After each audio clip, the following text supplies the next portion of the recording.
I walked through the door with the severance letter still in my hand. Before I could even set it down, I saw her, Stephanie, my wife of 20 years, zipping up a suitcase. She didn't even flinch, just looked at me and said, "I can't do this anymore. You're not the man I married." I thought she was joking until she handed me the divorce papers. My voice cracked when I asked about the kids. She said, "They're coming with me." And just like that, she walked out. The door closed behind her with a soft click that echoed louder than any slam. I stood there frozen, holding two pieces of paper that represented the end of everything I thought I knew. The severance letter felt weightless compared to the divorce papers. 20 years of marriage, 2 children, a lifetime of memories, all packed into 3 suitcases and a stack of legal documents. I looked around our living room, the photos on the wall, the couch we'd picked out together, the coffee table where we'd shared countless breakfasts. Everything looked the same, but nothing would ever be the same again.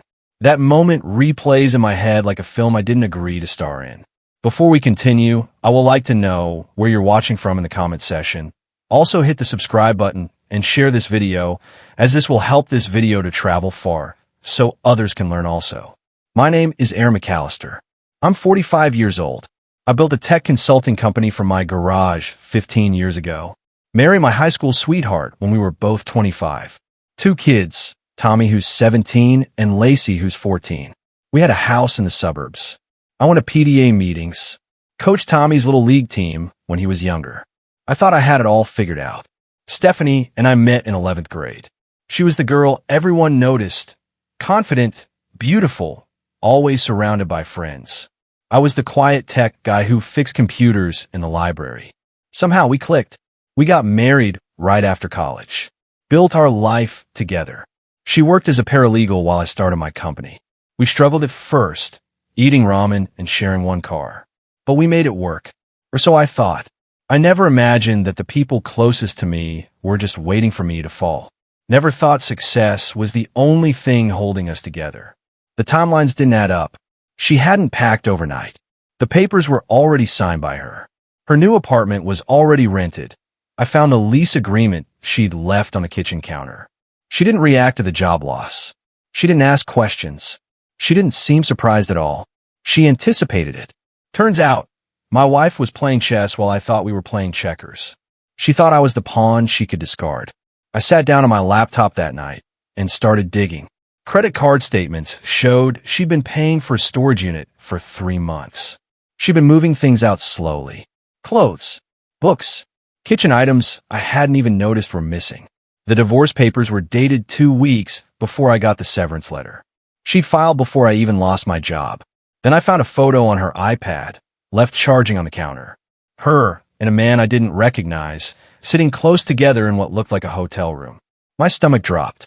Everything suddenly made horrible sense. She thought I was broke, but I hadn't lost my job in the traditional sense. I just cashed out. The company sold to a major tech firm for $32 million. My share came to just over $5 million after taxes and paying out my partners. But until the acquisition finalized, I was under a strict non-disclosure agreement. I couldn't legally say a word about it, not even to my wife. So I didn't. The severance letter was just a formality, part of the transition process. I wanted to tell her so badly. The night before the deal closed, I almost broke the NDA just to share the excitement. But my lawyer had been crystal clear. Any leak could kill the deal and cost me everything. So I stayed quiet, played it safe. Never imagined Stephanie would see that severance letter and run. I deleted the banking app from my phone, removed any trace of my financial accounts. If she wanted to believe I was broke, I'd let her. I needed to know who she really was. What'd she do if I had nothing? Now I was finding out, and the answer broke my heart. My kids, Tommy and Lacey, stopped replying to my texts within days. Calls went straight to voicemail. I drove to their new place, a small apartment across town, but nobody answered the door. I could hear movement inside, see shadows passing by the window, but they wouldn't open up. Stephanie's lawyer filed for full custody 2 weeks later, citing financial instability and inability to provide. She was already poisoning them against me, turning my own children into strangers. Tommy had always been my buddy. We'd spend Saturdays working on his car together, a beat-up Honda Civic he was restoring. Lacey was my little girl who loved science fiction and wanted to be an astronaut. We'd stay up late watching Star Trek reruns and talking about space. Now, they wouldn't even acknowledge my existence. I sent Tommy a text. "I love you. Always here when you're ready to talk." No response. I sent Lacey a photo of us at her 8th grade science fair. Nothing. Stephanie had gotten to them first, spun her narrative, and I was suddenly the villain in my own family story. Her new boyfriend's name was Derek. Real estate developer, apparently. Drove a Tesla Model S. Wore a Rolex that looked expensive but probably wasn't. I did some digging through public records. His business was a house of cards. 3 pending lawsuits from investors. Outstanding debts to contractors. A bankruptcy filing from 5 years ago. A man who talked big but couldn't deliver. But Stephanie didn't want real. She wanted shiny. She wanted the appearance of success, not the substance. I hired a private investigator, a retired cop named Martinez who owed me a favor. He came back with a full report within a week. Derek was smooth. Took Stephanie to expensive restaurants, always paying with credit cards that were probably maxed out. Drove the Tesla, but it was leased and he was 3 months behind on payments. The watch was a convincing fake. His real estate company had one actual property, a rundown strip mall on the edge of town. Everything else was smoke and mirrors. But he looked successful, and that was enough for Stephanie. She'd traded substance for surface. I almost felt sorry for her. Almost. I played the loser perfectly. Canceled the housekeeper to save money. Sold my car, a nice BMW sedan, and bought an old pickup truck that barely started. Switched to generic cereal and off-brand coffee. Wore the same 3 outfits on rotation. Every move was calculated. The entire town thought I'd hit rock bottom. I let them think it. Even my own brother started sending me job listings with concerned text messages. "Hang in there, man. Something will turn up." One day at the grocery store, I ran into one of Stephanie's friends, Monica. She looked at me with this mixture of pity and disgust. As I was loading generic pasta and dented cans into my cart, she said loud enough for others to hear, "Stephanie told me you'd probably be living in your parents' basement by Christmas." She walked away laughing. People stared. I kept my head down and finished shopping. Let them think whatever they wanted. The truth would come out eventually. But not yet. Not until I was ready. Not until I knew exactly who stood by me and who was just there for the good times. The custody hearing arrived. Stephanie showed up with her lawyer, a shark in a designer suit, and Derek by her side for moral support. I came alone, carrying a single briefcase. Her attorney spent 30 minutes painting me as unfit, unemployed, and mentally unstable. He showed photos of my rundown truck, bank statements showing minimal activity, testimony from Stephanie about my concerning behavior and inability to cope with failure. The judge looked concerned. I said nothing, just sat there calmly. Then, when her lawyer finally finished and sat down with a satisfied smirk, I stood up, opened my briefcase, pulled out one single document, proof of liquid assets held in escrow pending the finalization of a business acquisition. $5 million, verified by 3 different financial institutions, and a letter from my attorney confirming the NDA had just expired that morning. I handed it to the judge. Stephanie's face went from confident to confused to absolutely pale. She grabbed her lawyer's arm, whispering frantically. Her lawyer asked for a recess. The judge denied it. Stephanie looked at me like she'd seen a ghost, like I'd just risen from the dead, like everything she thought she knew had been a lie. She cornered me in the hallway after the judge postponed the custody decision pending further review. The confidence was gone. Her hands shook slightly as she reached for my arm. "Why didn't you tell me?" she whispered. Her eyes were wide, searching my face for answers. I could see the calculations happening behind them. The regret, the panic. I pulled my arm away gently and smiled. Not a happy smile, but something colder, something that had been building for months. "Because I wanted to see what you'd do if I had nothing," I said quietly. The words hung between us like a wall. She opened her mouth, closed it, tried again. "Aaron, I didn't know. You have to understand." I interrupted her.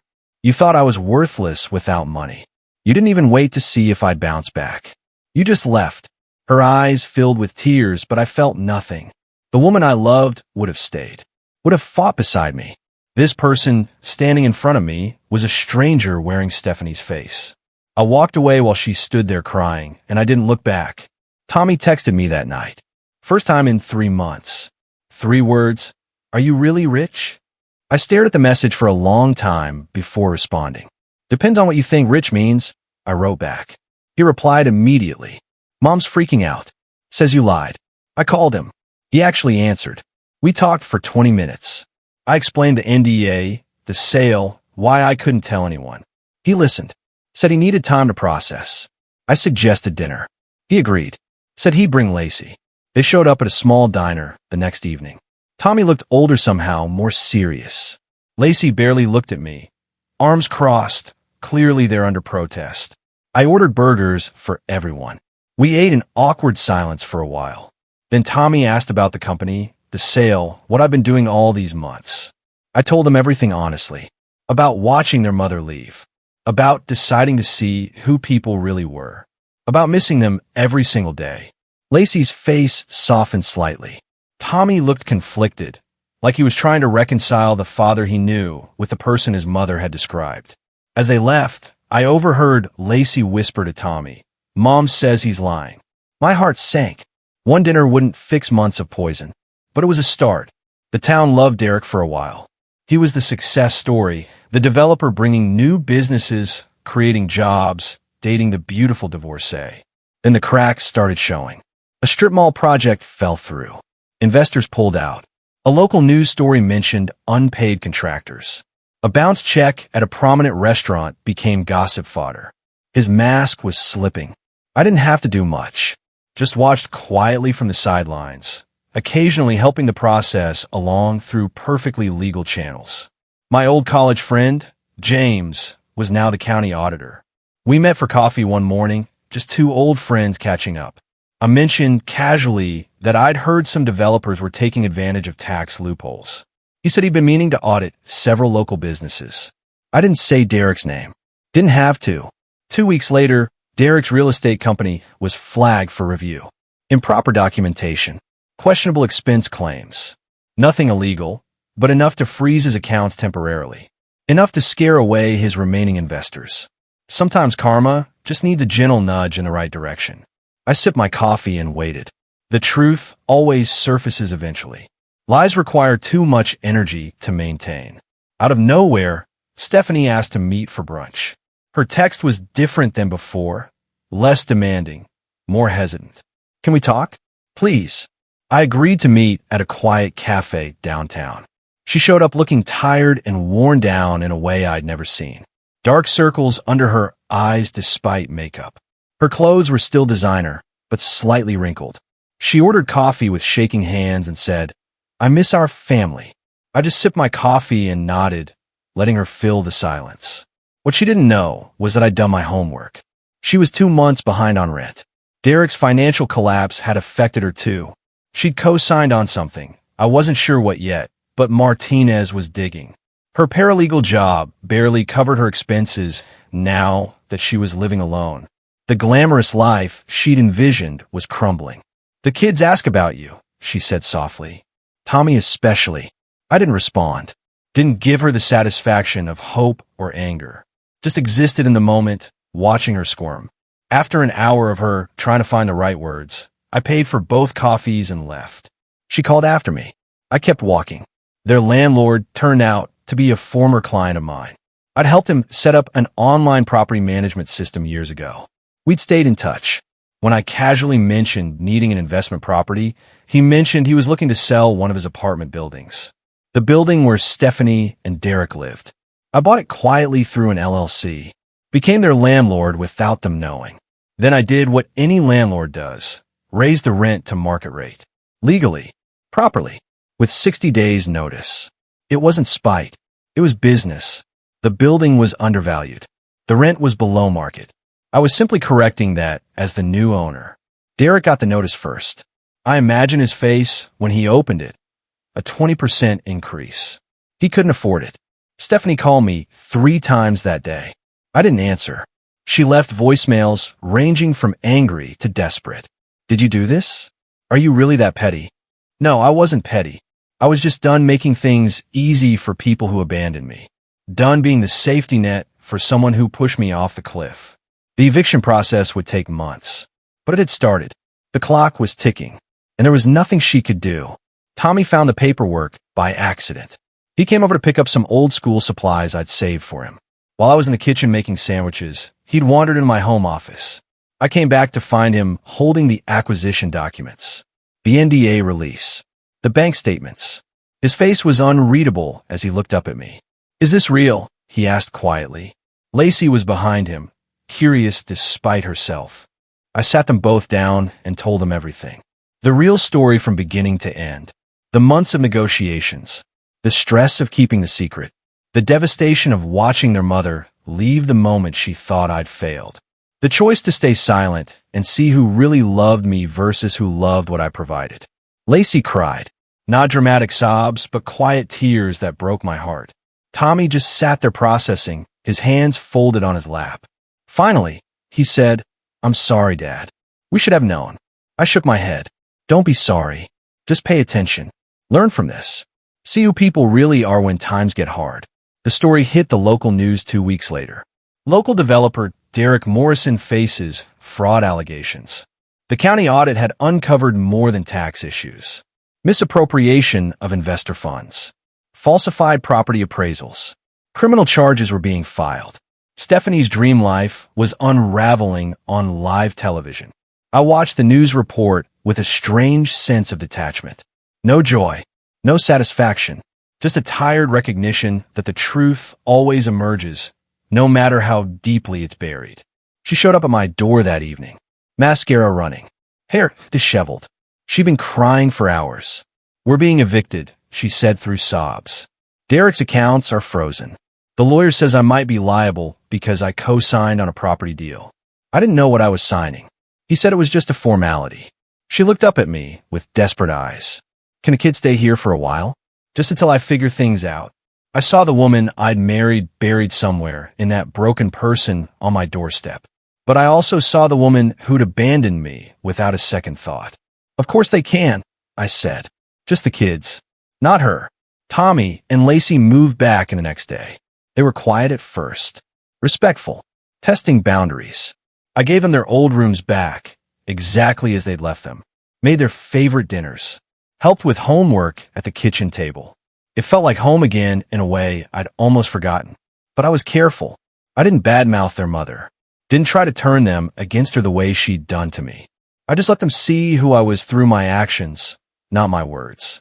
Tommy started opening up after a week, talking about what life had been like with their mom and Derek. The arguments, the stress, the way Derek had slowly revealed his true colors. He was nice at first, Tommy said one night while we were washing dishes. Then he just got mean, especially when bills came up. He'd yell at Mom, blame her for things. Lacey nodded from the table. I didn't like him. But Mom seemed happy, so I didn't say anything. I dried a plate slowly, letting them talk, giving them space to process, to understand. They were learning the lessons I'd hoped they'd never need, but better learned now than later. Stephanie called me repeatedly over the next few weeks. At first, she just wanted to talk about the kids, their schedules, their needs. Then the calls became more personal. "I made a mistake," she said one evening. "A huge mistake. We can fix this, Aaron. Go to counseling. Start over." I was silent for a long moment. Part of me, the part that remembered 20 years of history, wanted to believe her, wanted to think love could overcome everything. But another part of me, the part that had grown stronger through these months, knew better. "I think you're confusing regret with love," I said carefully. "You don't miss me. You miss financial security. You miss the life we built. But you don't actually want me." She started crying. "That's not true. I love you. I've always loved you."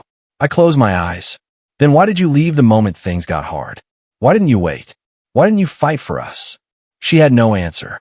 The line went quiet except for her crying. Then she said something that made my blood run cold. "You're going to regret this." She hung up. I stared at the phone, that old familiar feeling of unease creeping back. I made an appointment with my lawyer the next morning. We'd been working together since the acquisition, and I trusted him completely. "I need to set up a trust," I told him. Everything goes to the kids. Not Stephanie. Not now, not ever. Make it airtight, irrevocable. He raised an eyebrow, but didn't argue. We spent 3 hours going through every detail, every possible loophole, every scenario where she might try to claim something. When we finished, I felt a weight lift off my shoulders. Somehow, word got back to Stephanie. Small town, I guess. Or maybe the kids mentioned something innocently. She started calling again, this time angry. You're cutting me out completely? After 20 years. Her voice was shrill with panic. The kids are minors. I have rights. My lawyer had anticipated this. You'll receive appropriate child support as determined by the court, I told her calmly. But my estate planning is my business. Not yours. Not anymore. She screamed something unintelligible and hung up. That night, Tommy asked me about it. I explained simply.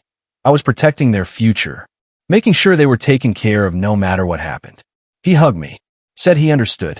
The next disaster came from a direction Stephanie never saw coming. Derek sued her. Breach of contract. Turns out, the property she'd co-signed on was part of his scheme. Investors were going after anyone whose name appeared on the documents. She'd signed without reading, trusting him completely. Now she was liable for nearly $200,000. Her bank account was frozen pending the lawsuit. She lost her job.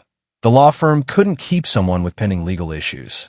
She called me crying so hard I could barely understand her. I don't know what to do. I can't afford a lawyer. Can't pay rent. Can't even buy groceries. I felt a flicker of sympathy. She'd made terrible choices, but this seemed excessive. But then I remembered her standing in our living room, suitcases packed, divorce papers in hand. Remembered her telling the kids I was worthless. Remembered months of silence and poison. I didn't pick up the phone the second time she called, or the third, or the 10th. Some lessons have to be learned the hard way. Some consequences can't be avoided. Stephanie's lawyer filed one last desperate motion. Modification of custody based on her changed circumstances. She claimed I'd manipulated the kids, used money to buy their affection, created an unstable environment by cutting her out. The hearing was scheduled for mid-November.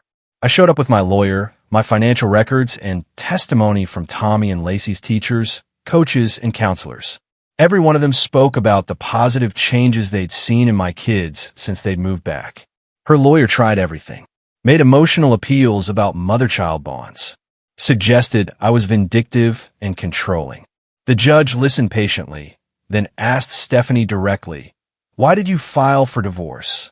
She stammered. "I thought my husband had lost everything. I couldn't handle the stress." The judge raised an eyebrow. "You left your husband during a difficult time?" Stephanie's lawyer jumped in. Too late. The judge had made up his mind. Custody would be shared, but primary residence went to me. Most importantly, both kids, now old enough to have a say, were asked directly where they wanted to live. Tommy spoke first. "With Dad." Lacey nodded. "Me too." Stephanie's face crumbled. The judge banged his gavel. It was over. The eviction from her apartment became final in December. Derek had already disappeared, left town owing money to dozens of people. Stephanie had to move in with her sister 3 towns over. No car. Hers had been repossessed. No job. No money. Derek was gone.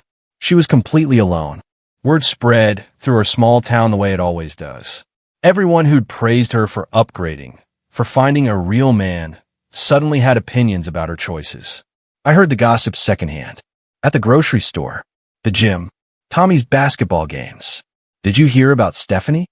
I always knew Derek was fake. She really threw away a good thing. Aaron's doing great, though. Those kids are thriving. The same people who'd looked at me with pity 6 months ago now wanted to chat, wanted to reconnect. I was polite but distant. I'd learned who my real friends were during the hard times. These people were just social opportunists, gravitating toward whoever seemed successful at the moment. I had no time for that anymore. A letter arrived in January. Handwritten, 10 pages.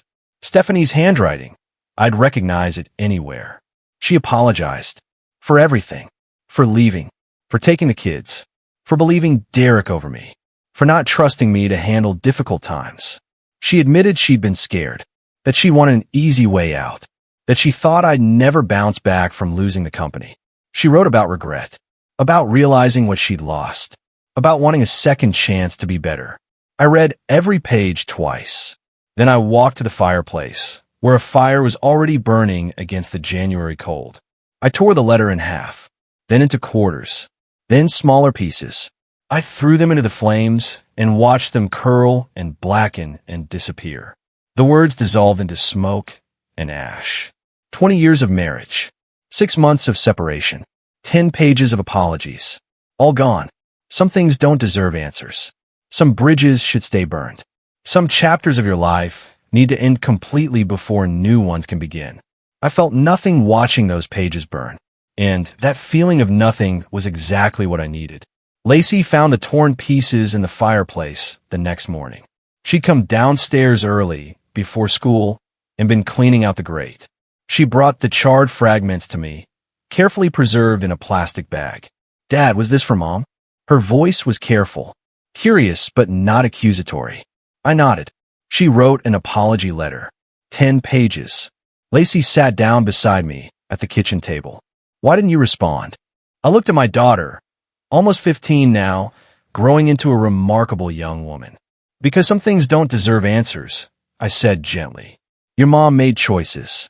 She has to live with them, just like I have to live with mine. Just like you'll have to live with yours someday." Lacey was quiet for a moment.